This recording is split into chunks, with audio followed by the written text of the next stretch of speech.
चलिए फिर से आज भोजपुरी के mega power star trending star Khesari Lal Yadav ji के बारे में बात करने वाला हूँ।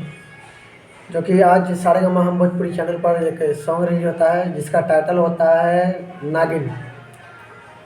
ये वीडियो आते ही आते यूट्यूब पे धमाल मचा दिया। लोगों द्वारा इतना पसंद किया जा रहा है कि क्या बताएं। 7 घंटा में 13 लाख व्यूज और वहीं म्यूजिक लिस्ट में 5 नंबर पर ट्रेंड कर रहा है। 1,45,000 लाइक और वहीं कमेंट की बात किया है तो 30,000। मतलब कुछ भी गाना है, कुछ भी खेसारी का है, ट्रेंडिंग में जाना तो बनता ही है, क्योंकि ऐसे उनका नाम ट्रेंडिंग स्टार नहीं है।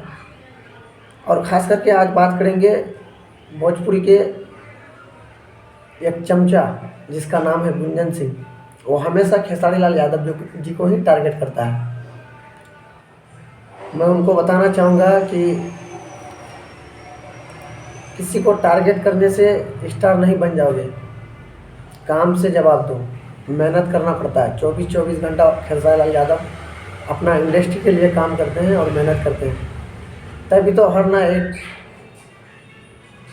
एक सॉन्ग आते रहता है हर दिन। और ये नागिन सॉन्ग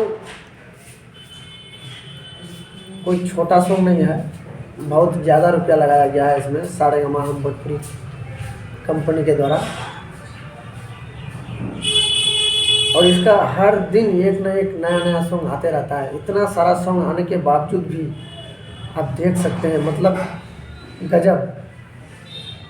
7 घंटा में 13 लाख व्यूज और 5 नंबर ट्रेंडिंग में। भाई स्टेज पे बहुत लोग फेंकता है कि पावर स्टार, अपने आप को बहुत लोग कहते हैं, लेकिन असली पावर स्टार इसे कहते हैं जो कि काम से जवाब देते हैं। अपने आप को नहीं बोलता है पावर स्टार।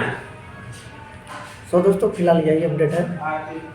और गुंजन सिंह को लेकर एक वीडियो और बनाऊंगा मैं, थोड़ा टाइम लगेगा, उसको बहुत अच्छा से उनका मालिश करेंगे। फिलहाल अभी आप लोग जो चैनल में नए हो, चैनल को सब्सक्राइब कर लीजिए और फेसबुक पेज पप्पू कुमार यादव को फॉलो कर लीजिए।